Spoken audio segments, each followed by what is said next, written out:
Hey guys, it's Maggie and I am back today, and for today's video I was thinking about talking about the different surgeries that can happen when you have inflammatory bowel disease.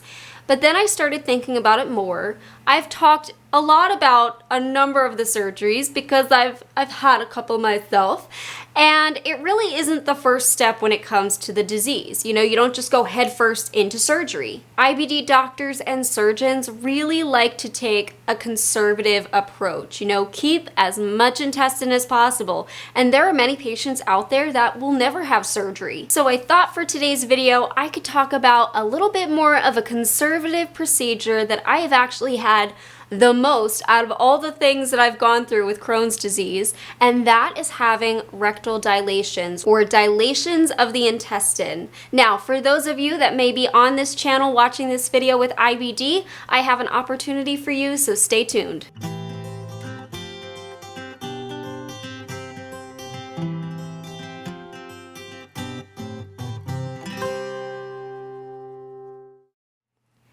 I'm grateful to be partnering with Global Patients today on this video. So for those of you with Crohn's disease or ulcerative colitis, they are conducting a study to learn more about our experiences living with these diseases. This is a compensated study in which I'll go through a 75-minute interview sharing about your disease experience. If you are chosen for this study, you'll be compensated with $150 as well as an additional $35 if you show proof of disease diagnosis. If you're interested in finding out more about this study, please email this email address right here or the one down in the description and use the referral code Maggie when emailing. Thank you so much to Global Patients for partnering up with me on this video. Now let's talk about rectal dilations. Like I said, I did not just jump headfirst into ostomy surgery. Obviously, it took a little bit of time to get there.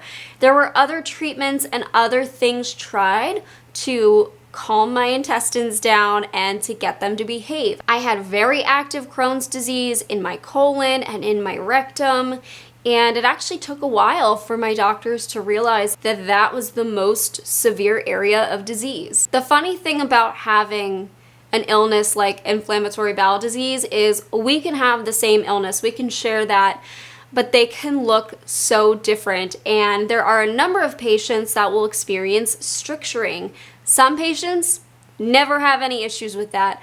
I just happen to be one of the lucky ones that had a stricturing tendency. Thanks so much, intestines. So I had 3 strictures. One was in my ileum, my terminal ileum of my small intestine. The other one, I believe, was in my ascending colon. And then the third one was in my rectum, which, you know, I've mentioned before, I could basically see from the outside. And at the time of discovering these strictures, I was, I think, 14. I was a freshman in high school. I had been battling some bowel issues and was really struggling. I was having leaking problems. It was very devastating to be a teenager fresh into high school and experiencing just horrible symptoms. And I remember having a desperate moment with my dad, telling him I'm so sick, I don't feel good. And I remember him that day planning an appointment with my GI doctor. I don't believe I made it to that appointment because very shortly after this, I started to experience spasms of my intestines, and they were so painful. So I actually wound up going to the ER. They wound up doing a pregnancy test on me because the pain was like contractions. It wasn't constant, but what I later learned, it was my intestines trying to complete peristalsis, which is just the movement. You know, your intestines kind of push things through by squeezing and opening back up. It was trying to do the peristalsis, and nothing was going through because of these strictures. Well, the 2 higher ones, they figured, okay, they don't look too severe, we can keep going, we can try to continue on IBD medications and monitor. The most severe one was in my rectum, and if you've watched my channel before, you kind of know how that has gone on through my life and what I wound up doing. But at the time, surgically, they couldn't remove it because it was too close to the outside and it would have involved removing the sphincter, which is how you stay continent. And they really wanted to preserve my intestine as much as possible, take a very conservative approach, and improve my quality of life, because at that point I wasn't eating, I wasn't growing, I was miserable and in pain. And so when I still remember the day that they discovered my stricture. I remember my surgeon, he was brand new to me, just meeting him. He comes in the room. My dad explains the whole story of just all of my symptoms, and he said, I think I know what's going on. I need to check your daughter for a rectal stricture, which means I've got to check up there. And so he did, and there was most certainly a stricture, because I screamed. I think the whole floor heard me. But in 2 seconds flat, he found the stricture, and he booked me for the OR for my very first rectal dilation. I was so nervous for this, because to me, it sounded like surgery. I was going to an OR, I was going to be put under, and, I was going to wake up in the hospital, and I had never had surgery before. I was so nervous. And the thing about rectal dilations, I think in my lifetime, I have gone through at least 20 of them, and my last one being around 2017, 2018, when I still had my rectum.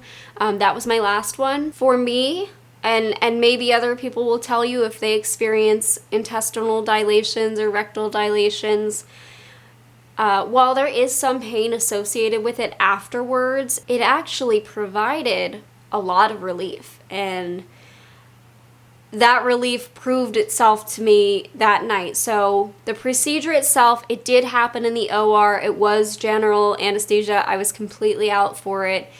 Because it was my first time having this dilation, they didn't really know what to expect. And essentially how the procedure goes is they do a balloon dilation. It's kind of like if you were to get a colonoscopy, except the scope has a little balloon on the end that they can make bigger and make smaller. So as they insert it and they get into the stricture, they'll slowly increase the size of it to help open up your intestine wherever that stricture may be. They can do this nice and slow, so they're not, opening it too fast and potentially damaging the intestine further. It's like a nice slow way to stretch it open. It was a very quick procedure, because once you're out, it's very quick to get in there, do it, take it out, be done. So I just didn't expect that. I was only out for a few minutes. Afterwards, what I would experience is pain. There was definitely pain, but it was not severe pain. It was a soreness down there, and they gave me pain medications, of course, and then a little bit of bleeding. I did have some bleeding from it. I think that's fairly common with it, just because they are widening your intestines. That can be a little scary, especially for myself as a young person. I was kind of like, what the heck is that? But the funny thing is, after that procedure, I had it done. I didn't really feel terrible afterwards, because it's such a quick procedure. They're not removing intestine. They're not doing anything like that. There's no incisions.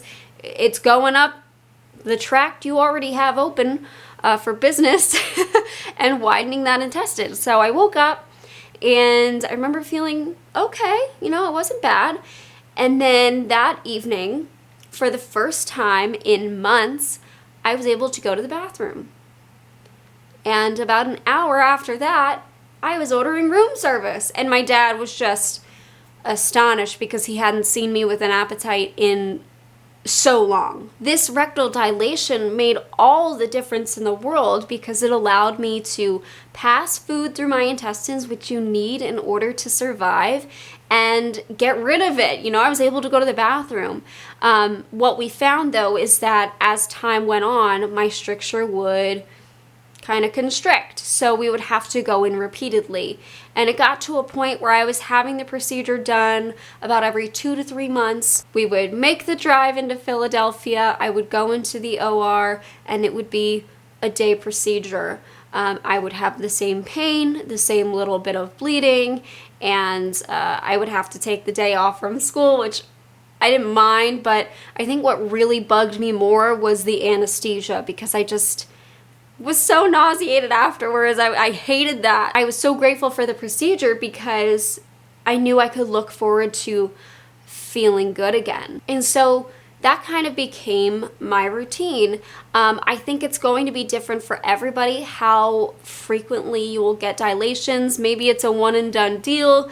Maybe you'll need it every so often just to keep the stricture open. That's what we found for myself to work. And yeah, I continued to have it through college, even after I wound up getting my ostomy and was diverted.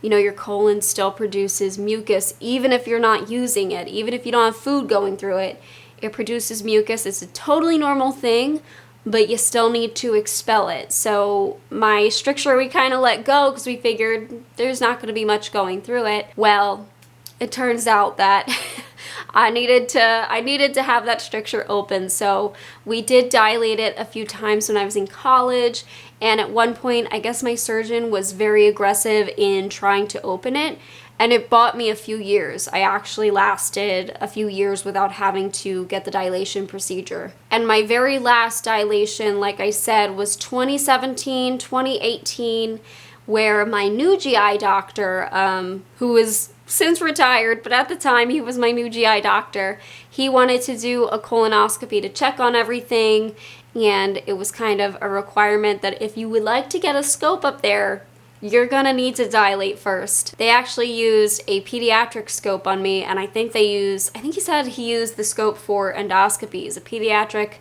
endoscope on me. So kind of interesting, but he was able to dilate it a little bit, check it out in there. But in that instance, I actually had the dilation done in a GI suite. So I was not in the OR. I had a much lighter anesthesia done. And I remember after that, I was walking around the yard a few hours later on the phone with my dad.